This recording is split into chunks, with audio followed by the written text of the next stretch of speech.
हाँ, तो बच्चों नमस्कार। जैसा कि हम लोग अपना सब्जेक्ट कंप्यूटर नेटवर्क पढ़ रहे हैं और कंप्यूटर नेटवर्क में हम लोग थर्ड यूनिट अभी प्रेजेंट टाइम में देख रहे हैं। तो थर्ड यूनिट को में हम लोग हम लोग एड्रेसिंग का पार्ट देख रहे थे, जिसमें लॉजिकल एड्रेसिंग का आईपी वर्जन 4 किस तरीके से आईपी असाइन की जाती है, क्लास एबीसी क्या होता है, सबनेट मास्क क्या होता है, उसकी नेटवर्क आईडी क्या होती है, नंबर ऑफ होस्ट यूजेबल कैसे हम कैलकुलेट कर सकते हैं। ये सारी चीजें हम लोगों ने देखी हैं। अब हम लोग सबनेटिंग के बारे में थोड़ा डिस्कस कर रहे थे कि सबनेटिंग क्या होती है। तो जैसा कि सबसे पहली चीज थी कि एक क्वेश्चन जो हम लोगों ने पुटअप किया था कि वाई वी यूज सबनेटिंग, कि हम सबनेटिंग क्यों करते हैं। तो इसका जो सिंपल सा जो एक आंसर था वो ये था कि आईपी वर्जन 4 जो है वो लिमिटेड होता है। ठीक है, मतलब उसका मतलब कि ऐसा नहीं है कि आप जितने चाहे उतने नोड्स उससे जोड़ सकते हैं। उसकी जो कैपेसिटी होती है वो लिमिटेड होती है। तो चूंकि उसकी कैपेसिटी लिमिटेड होती है, तो अगर हमें उससे ज्यादा नोड को कनेक्ट करने की जरूरत पड़ती है, तो हमें हमारे पास केवल तीन ऑप्शन बचते हैं। ठीक है, पहला ऑप्शन क्या है, या तो हम प्राइवेट आईपी को यूज करें, दूसरा कि या तो हम सबनेटिंग को यूज करें, और तीसरा या तो हम आईपी वर्जन 6 को यूज करें। यानी हमारे पास ये तीन ऑप्शन बचते हैं अगर हमारी आईपी खत्म होने के कगार पे आ जाए तो इसके लिए अब प्राइवेट आईपी का यूज तो करते हैं हम, लेकिन प्राइवेट आईपी भी तो लिमिटेड है। ऐसा तो है नहीं कि प्राइवेट आईपी भी बहुत ज्यादा है। आईपी वर्जन 6 का यूज हम कर सकते हैं, लेकिन आईपी वर्जन 6 का यूज करने में कोई दिक्कत नहीं है। आपको नंबर ऑफ नोड्स भी आप काफी लार्ज स्केल पे आईपी वर्जन 4 से कनेक्ट कर सकते हैं, लेकिन उसके लिए आपको कॉस्ट ज्यादा पे करनी पड़ेगी। तो हमारे पास जो सबसे बेस्ट ऑप्शन बचा, वो बेस्ट ऑप्शन बचा हमारा सबनेटिंग का, कि सबनेटिंग के थ्रू हम अपने आईपी को सिक्योर कर सकते हैं, या फिर कहें कि सेव कर सकते हैं, ताकि मतलब कि हम जितने चाहे उतने नंबर ऑफ नोड्स पे, या फिर अकॉर्डिंग टू नेटवर्क जो है, हम अब आईपी को ब्रेक कर सकें। अब बच्चों, बात आती है आईपी को ब्रेक करने की। तो यहाँ पहले मैं थोड़ा सा इस फिगर के थ्रू आप लोग थोड़ा समझ लीजिए कि अगर सबनेटिंग को डिफाइन करने की जरूरत पड़े, तो सबनेटिंग क्या है, नेटवर्क विद इन नेटवर्क, या फिर logical device division of IP address, यानी आईपी एड्रेस को डिवाइड करना, या फिर नेटवर्क के अंदर नेटवर्क बनाने को हम सब नेटिंग कहते हैं। ठीक है, तो जैसा कि आपको ये फिगर दिख रहा होगा, इसमें आपको देखिए, ये आपका एक लाइन है, ये भी आपका एक लाइन है, ये भी आपका एक लाइन है, और ये भी आपका एक लाइन है। ये आपके चार लाइन है। ठीक है, और इनके बीच में भी नेटवर्क आईडी का यूज किया गया है, यानी इस इंटरफेस को भी नेटवर्क आईडी दी गई होगी, और राउटर के इस इंटरफेस को भी नेटवर्क आईडी दी गई होगी। इस फिगर में समझाने का जो मकसद क्या है, कि वो ये है कि सपोज कीजिए कि आपका ये वाला जो नेटवर्क है, इस नेटवर्क की नेटवर्क आईडी हमने ये दी है। क्या ये नेटवर्क आईडी नहीं है, ये पर्टिकुलर इस सिस्टम को हमने आईपी दी है, लेकिन चूंकि हमें पता है ये हमारा क्लास सी है, 192 है, तो 192 हमारा क्लास सी है। तो क्लास सी में हमें पता है कि तीन ऑक्टेट नेटवर्क के लिए होते हैं और एक ऑक्टेट होस्ट के लिए होते हैं। तो इसकी नेटवर्क आईडी आपकी क्या हो जाएगी, 192.20.10.0। ठीक है, उसके बाद से ये आपका दूसरा इंटरफेस है। यहाँ पे हम अगर सेम नेटवर्क आईडी, जैसे सेम यही वाली नेटवर्क आईडी अगर हम यहाँ पे देते हैं, तो ये इसको एक्सेप्ट नहीं करेगा, क्योंकि एक चीज मैंने कल ही बताई थी, आप लोग अपने दिमाग में याद रखिएगा कि राउटर के जितने भी इंटरफेस होते हैं, उन सारे इंटरफेसेस पे आपका जो है नेटवर्क आईडी वो डिफरेंट होना चाहिए। सेम नेटवर्क आईडी राउटर के दो इंटरफेस पे आप प्रोवाइड नहीं कर सकते हैं। और उसका रीजन इतना है कि सपोज कीजिए कि अगर डाटा यहाँ से आता है, और अब उसको इस दो इंटरफेस में जाना है, इसमें और इसमें, तो अब वो नेटवर्क आईडी के थ्रू ही आइडेंटिफाई करेगा कि किस नेटवर्क में उसको जाना है। अब सपोज कीजिए कि आपने ये आईपी, ये नेटवर्क आईडी इस वाले इंटरफेस को दी है, तो और ये वाली आईपी आपने इस इंटरफेस को दी है, तो ये भी चूंकि क्लास सी की ही आईपी है, तो आप देखेंगे कि इसकी भी नेटवर्क आईडी क्या हो जाएगी, 192.20.10.0। तो अब कहीं ना कहीं ये नेटवर्क आईडी और ये नेटवर्क आईडी सेम हो गई, तो यहाँ पे कंफ्यूजन क्रिएट होगा कि पैकेट जो है वो किस इंटरफेस में जाए। तो इसीलिए इसका जो सिंपल तरीका है, वो सिंपल तरीका क्या है कि हम हर इंटरफेस के, राउटर के हर इंटरफेस पे नेटवर्क आईडी को अलग अलग कॉन्फ़िगर करें। तो इसीलिए यहाँ पे मैंने ये क्रॉस लगाया है, ताकि ये आप समझ सके कि जैसे ही इस ये नेटवर्क आईडी यानी सेम नेटवर्क आईडी अगर आप दो इंटरफेस पे प्रोवाइड कर रहे हैं, तो इसका मतलब क्या है कि वो एक्सेप्टेबल नहीं होगा, उसको डिनाई कर दिया जाएगा। वहीं अगर हम बात करें इस नीचे वाले की, तो नीचे वाली जो ये आईपी दी हुई है, आप देख रहे हैं कि ये क्लास ए की आईपी है, और अगर ये क्लास ए की आईपी है तो इसकी नेटवर्क आईडी क्या होगी, 115.0.0.0। तो अगर ये चूंकि क्लास ए की आईपी है, क्लास ए की आईपी में हमने आपको बताया है कि एक ऑक्टेट जो नेटवर्क के लिए होता है और बाकी के 3 ऑक्टेट आपके होस्ट के लिए होते हैं। तो चूंकि एक ऑक्टेट नेटवर्क के लिए होता है, तो इसकी नेटवर्क आईडी ये 15.0.0.0 हो जाएगी। तो अब आप देख रहे हैं कि ये आईडी और ये आईडी दोनों में डिफरेंस है, इसलिए इन दो आईपी को हम सेम राउटर के अलग दो पोर्ट पे असाइन कर सकते हैं। ठीक है ना। देखिए यहाँ पे मैंने इसीलिए क्लियर कट लिख दिया है कि same network ID not configured in same router two interfaces. ठीक है, तो क्यों नहीं कर सकते, उसका रीजन यही है कि अगर एक ही राउटर के दो इंटरफेस पे सेम नेटवर्क आईडी होगी, तो वहां पे कंफ्यूजन क्रिएट होगा कि किस लैन में हमें कॉन्फ़िगर करना है। एक चीज जान लीजिए, ये इंटरफेस से जो नेटवर्क कनेक्टेड है, इसको एक हम डिफरेंट नेटवर्क कहेंगे, इससे जो कनेक्टेड है इसको हम डिफरेंट नेटवर्क कहेंगे। ठीक है, यानी ये एक अलग लैन है, ये एक अलग लैन है। ठीक है, तो और हमें जो पता है कि राउटर का यूज, राउटर जो हमारी डिवाइस है, इस राउटर डिवाइस का यूज हम करते कहाँ है कि जब हमें दो डिफरेंट नेटवर्क को आपस में कम्युनिकेट कराना होता है। अगर सिंगल नेटवर्क की बात करें, जैसे मान लीजिए इस इंटरफेस के बाद अगर इस लाइन को हम कितना भी एक्सपेंड करें, तो होगा क्या कि हम बस स्विचेस लगाते जाएंगे और उसको बढ़ाते जाएंगे, लेकिन विद इन नेटवर्क। लेकिन जब भी उस नेटवर्क के बाहर, जैसे ये लाइन अगर इस लाइन से कम्युनिकेट करना चाहता है, तो उसको राउटर के थ्रू ही बाईपास करके वो दूसरे लाइन में जा सकता है। ठीक है, तो ये चीज होप सो आपको क्लियर हो गई होगी। अब आगे चलते हैं। हाँ,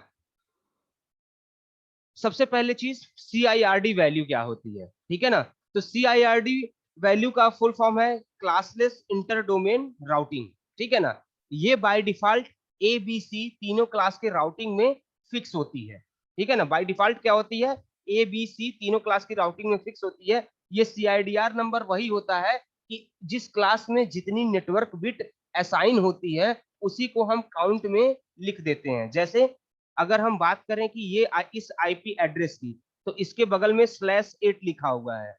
तो /8 इसलिए लिखा हुआ है क्योंकि ये क्लास ए की आईपी है, और क्लास ए की आईपी में एक ऑक्टेट नेटवर्क के लिए होता है और बाकी 3 ऑक्टेट होस्ट के लिए होते हैं।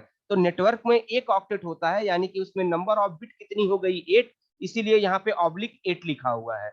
उसी तरीके से अगर आप यहाँ देखेंगे, तो यहाँ पे /16 लिखा हुआ है। इसका रीजन क्या है, क्योंकि ये आईपी जो है ये 130 से स्टार्ट हो रही है, इसका मतलब कि ये क्लास बी में से बिलोंग कर रही है, और क्लास बी से बिलोंग करने की वजह से हमें पता है कि क्लास बी में 2 ऑक्टेट नेटवर्क के लिए होते हैं और 2 ऑक्टेट आपके होस्ट के लिए होते हैं। तो ये जो 2 ऑक्टेट नेटवर्क के लिए हैं, तो उनकी टोटल नंबर ऑफ बिट कितनी हो जाएगी, 16 हो जाएगी, इसीलिए यहाँ पे /16 रखा हुआ है। और उसी तरीके से अगर आप इस आईपी को देखें, तो इसके बगल में /24 लिखा हुआ है। इसका रीजन क्या है कि ये सी क्लास की आईपी है, इसमें 3 ऑक्टेट नेटवर्क के लिए होते हैं और एक ऑक्टेट आपका होस्ट के लिए होता है। तो चूंकि 3 ऑक्टेट आपके नेटवर्क के लिए यूज होते हैं, तो 8 3 24, यानी कि /24 ये बाय डिफॉल्ट आपको यहाँ पे लिखा मिलेगा। यानी जितनी भी वैल्यू है, जितने भी आपके ABC 3 क्लासेस हैं, उन तीनों में के बगल में /8 ए क्लास है, तो /B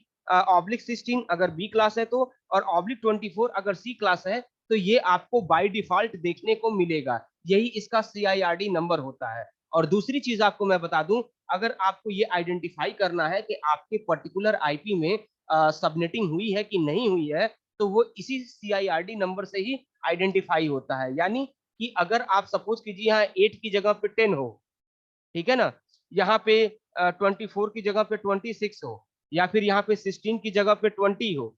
तो ये चूंकि क्लास बी है, हमें पता है कि दो ही ऑक्टेट नेटवर्क के लिए हैं, लेकिन यहाँ पे तो 16 की जगह पे सीआईआरडी वैल्यू 20 आ रही है। तो इसका मतलब क्या है, आप आंख बंद करके समझ जाइए कि ये जो पर्टिकुलर आईपी दी हुई है इसकी सबनेटिंग की गई है। ठीक है ना। जहां पे भी जो जो कि ए क्लास का, बी क्लास का और सी क्लास का, तीनों क्लास की सीआईआरडी वैल्यू जो है वो बाय डिफॉल्ट फिक्स होती है। ठीक है ना। लेकिन अगर उसकी सीआईआरडी वैल्यू में अगर थोड़ा सा भी चेंज है तो आप आंख बंद करके ये समझ सकते हैं कि इस पर्टिकुलर आईपी में आपका सबनेटिंग हो चुका है। ठीक है ना। वो कैसे चेंज होता है इसका सीआईआरडी वैल्यू, वो हम अभी आगे डिस्कस करेंगे। लेकिन अभी के लिए आप इतना समझ जाइए कि जैसे ही आप समझेंगे कि जैसे कि बाय डिफॉल्ट अगर क्लास ए में ये 8 लिखा हुआ है, 8 की जगह पे अगर आपको 10 दिख रहा है जो कि बाय डिफॉल्ट वैल्यू के से डिफरेंट है, तो इसका मतलब इस क्लास में सबनेटिंग हो गई है। ठीक इसी तरीके से अगर यहाँ पे बाय डिफॉल्ट बी क्लास का 16 सीआईआरडी वैल्यू होता है और आपको 16 की जगह पे 20 दिख रहा है, तो आप समझ जाइए कि इस क्लास में आईपी सॉरी सबनेटिंग हो चुकी है। वहीं अगर यहाँ पे आप क्लास सी में अगर आप देख रहे हैं तो आपको बाय डिफॉल्ट ये 24 इसकी सीआईआरडी वैल्यू होती है, लेकिन इसकी जगह पे कुछ और यानी 25, 26 या 28 कुछ भी होता है, तो आप ये समझ जाइए कि बाय डिफॉल्ट इस पर्टिकुलर आईपी के अंदर सबनेटिंग हो चुकी है। ठीक है ना। तो ये तो पहचानने का तरीका है सीआईआरडी वैल्यू से कि आप ये पहचान सके कि पर्टिकुलर आईपी में आपकी सबनेटिंग हुई है कि नहीं हुई है।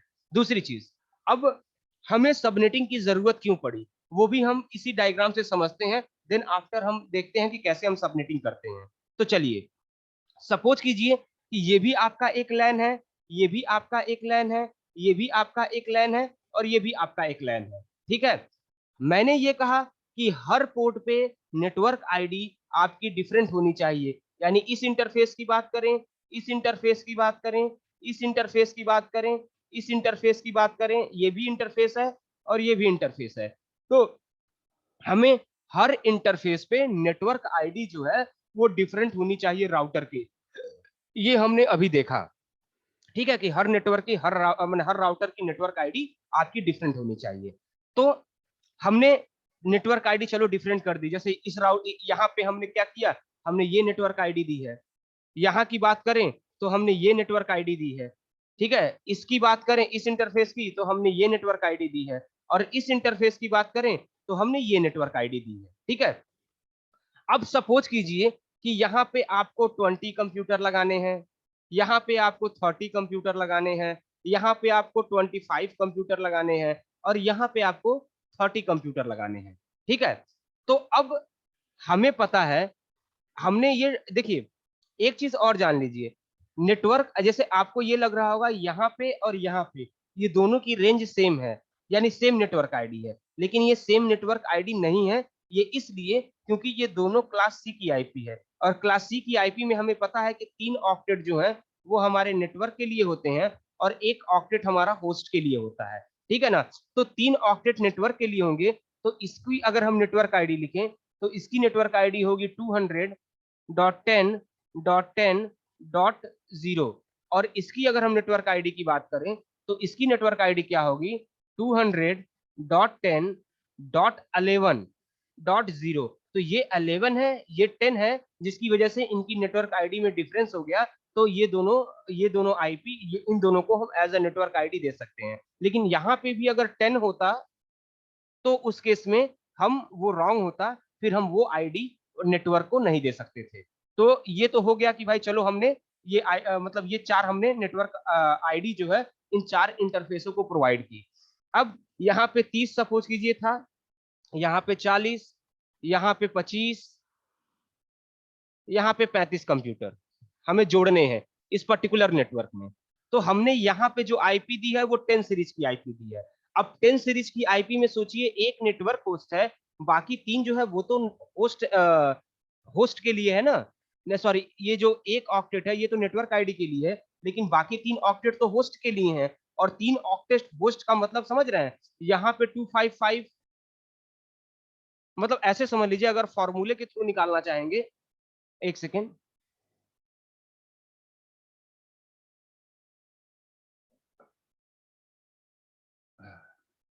हाँ, अगर फॉर्मूले के थ्रू आप निकालना चाहेंगे तो जैसे एक क्लास का फॉर्मूला क्या होता है, host number of host usable निकालने का, 2 की पावर कितना होगा, 24 माइनस 2। तो आप देखेंगे कि नंबर ऑफ सिस्टम बहुत ज्यादा, थाउजेंड में या लाख में चले जाएंगे। इतने सिस्टम को आप जोड़ सकते हैं, लेकिन आपने जोड़े कितने, केवल 35 कंप्यूटर। तो बाकी की बाकी सारी आईपी क्या हो गई, आपकी वेस्ट हो गई। ठीक है ना। सेम यहाँ पे बात करें क्लास बी की, तो क्लास बी में कितना होता है, 2 की पावर 16 माइनस 2, यानी इतने ज्यादा होस्ट आप कैलकुलेट कर सकते हैं, ये भी 1000 से ऊपर में जाएगा। ठीक है ना। तो आप सोचिए 1000 से ऊपर के नोड आप कैलकुलेट मतलब कि ऐड कर सकते थे, लेकिन आपने ऐड किया कितना, 25, यानी बाकी का सारा आईपी जो आपका क्या हो गया, वो वेस्ट हो गया। इसी तरीके से अगर हम यहाँ पे बात करें, अगर 40 कंप्यूटर की बात करें, तो यहाँ पे होता है 2 की पावर 8 माइनस 2, ये भी 40 से काफी ज्यादा तक जा रहा है। ठीक है ना। तो आपने क्या किया, 40 आईपी तो यूज की, बाकी की सारी आईपी आपकी क्या हो गई, लॉस हो गई। वही सेम कंडीशन यहाँ 30 पे भी है कि आपने केवल 30 ही कंप्यूटर यूज किए और उसके आगे की जितनी भी आईपी है वो सारी की सारी आईपी आपने लॉस कर दी। क्यों, क्योंकि अब उसको दूसरी आईपी दूसरे नेटवर्क में तो आप उसको दे नहीं सकते। ठीक है ना। जैसे सपोज कीजिए यहाँ आपने 10 तक दे दिया, लेकिन इसमें 215 तक 55 तक जाएगा। तो अब 10 के बाद वाला जो रेंज है वो आप इसको इसमें असाइन नहीं कर सकते, वो केवल आपको इसी नेटवर्क में असाइन कर सकते हैं। तो इसका मतलब क्या हुआ कि आपने कितनी सारी आईपी जो है वो बेकार कर दी। बेकार करने का मतलब समझ रहे हैं ना, जिनकी कोई वैल्यू नहीं रह गई, अब वो लॉस हो गई। तो चूंकि हमें पता है कि आईपी हमारा कॉस्टली है, ठीक है ना, हमें परचेज भी करना पड़ता है। और सपोज कीजिए आपने एक ऐसे आईपी परचेज की है और आपको ऐसे ही चार, एक दो तीन चार, 5 नेटवर्क क्रिएट करने हैं, और आप केवल एक आईपी से 5 नेटवर्क कनेक्ट करने की बजाय आपने हर इंटरफेस को अलग अलग आईपी परचेज करके दी है, तो आप सोचिए आपका कितना लॉस हो गया। ठीक है ना। तो ऐसा न हो, इसी को प्रिवेंट करने के लिए हम लोग सबनेटिंग करते हैं। और सबनेटिंग ताकि हम लोग एक ही आईपी से, सपोज कीजिए अगर हम इसी आईपी को कंसीडर करते हैं, तो हम इसी आईपी से सारा का सारा जो है जितने भी नेटवर्क हैं, सारे इंटरफेस को अलग अलग नेटवर्क आईडी भी प्रोवाइड कर सके, और अकॉर्डिंग टू नीड उसके अंदर नोड को आईपी भी हम प्रोवाइड कर सके। तो इसके लिए हम लोग सबनेटिंग का यूज करते हैं। ठीक है बच्चों।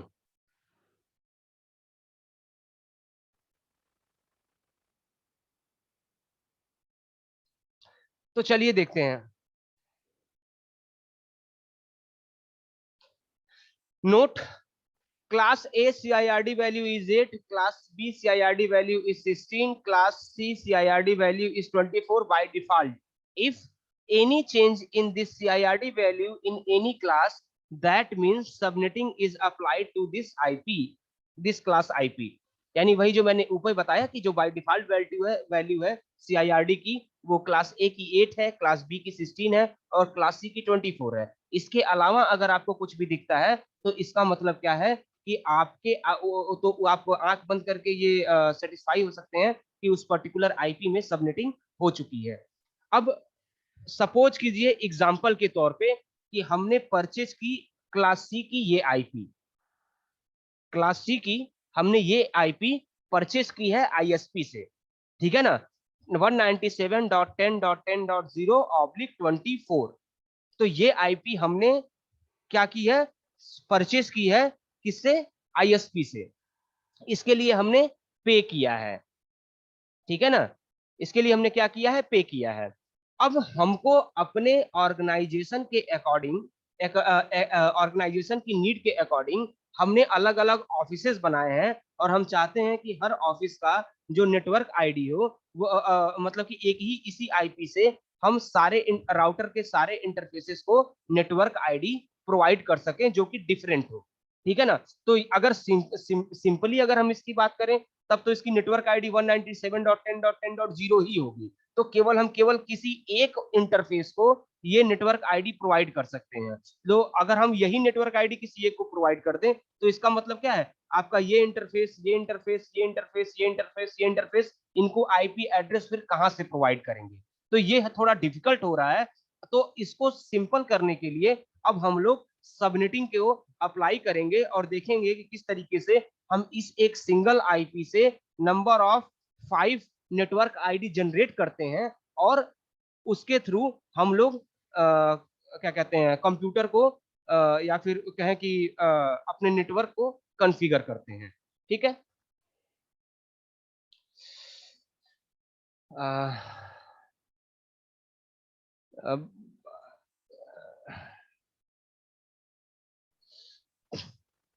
तो हम अपने कल के लेक्चर में हम ये डिस्कस करेंगे कि कैसे हम इस एक आईपी से नंबर ऑफ आईपी को हम लोग इस एक पर्टिकुलर आईपी से कैसे हम सबनेटिंग करके नंबर ऑफ सिस्टम को नंबर ऑफ नेटवर्क को आईपी प्रोवाइड कर सकते हैं। बस एक चीज याद रखिए कि subnetting is a most important part in IP addressing, क्योंकि हम जानते हैं कि प्राइवेट आईपी का तो हम यूज करते हैं, लेकिन प्राइवेट आईपी से ही हम एक लार्ज स्केल के नेटवर्क को कॉन्फ़िगर नहीं कर सकते। तो हमें क्या करना है, हमें आईपी परचेस करने की भी जरूरत पड़ सकती है। तो अगर हमें फ्री में कोई चीज मिलती है तो हम उसकी इज्जत नहीं करते, लेकिन अगर हमें पे करके उसको वो अगर मिलता है तो हम उसकी इज्जत करते हैं। तो उसी के लिए अगर हमें आईपी हमने पे करके खरीदी है तो हम उसको बहुत ही बचा के खर्च करेंगे। ठीक है ना, जितनी जरूरत होगी उतना ही खर्च करेंगे और ये मैक्सिमम कोशिश करेंगे कि वेस्टेज ऑफ आईपी को इग्नोर कर सकें। तो वेस्टेज ऑफ आईपी को इग्नोर करने के लिए हम लोग सबनेटिंग एक सबसे बेस्ट तरीका है, जिससे हम according to network requirement in our organization हम आईपी को लॉजिकली डिवाइड करते हैं और आईपी को लॉजिकली डिवाइड करके उसी एक आईपी से हम कई सारी नेटवर्क आईडी ब्रॉडकास्ट आईडी को जनरेट करते हैं और उसको अलग अलग इंटरफेसेस को प्रोवाइड कर देते हैं। तो जिससे क्या होता है कि हमारी रेंज भी एक ही यूज होती है और उसी रेंज से हमने अपने पूरे ऑर्गेनाइजेशन के जितने भी सिस्टम हैं उन सारे सिस्टम्स को या फिर सारे नेटवर्क को आईपी प्रोवाइड कर दी है। ठीक है ना, मैंने आपको पहले भी बताया था कि एक ऑर्गेनाइजेशन सपोज कीजिए है और वहां पे केवल एक नेटवर्क प्रोवाइड करना है, तब तो हम इस आईपी को हमने इसी आईपी को लेके हमने उस नेटवर्क को कॉन्फ़िगर कर दिया। लेकिन अगर सपोज कीजिए कि एक ऑर्गेनाइजेशन में कई सारे ऑफिसेस हैं और उनको हमें एक नेटवर्क मतलब अलग अलग नेटवर्क आईडी के थ्रू लैन क्रिएट करने की जरूरत पड़ रही है और हमारे पास एक ही आईपी है, तो उस केस में विदाउट सबनेटिंग किए हम ये काम नहीं कर सकते। तो वहां पे हमको सबनेटिंग करनी पड़ेगी। ठीक है बच्चों, तो चलिए आज के लिए इतना ही। कल हम लोग ये देखेंगे कि कैसे हम लोग सबनेटिंग अप्लाई करेंगे ताकि हम एक आईपी को नंबर ऑफ मेनी आईपीज में कैसे डिवाइड करें। ठीक है, तो ठीक है दोस्तों, आज के लिए इतना ही। कल हम फिर मिलते हैं। Thank you very much.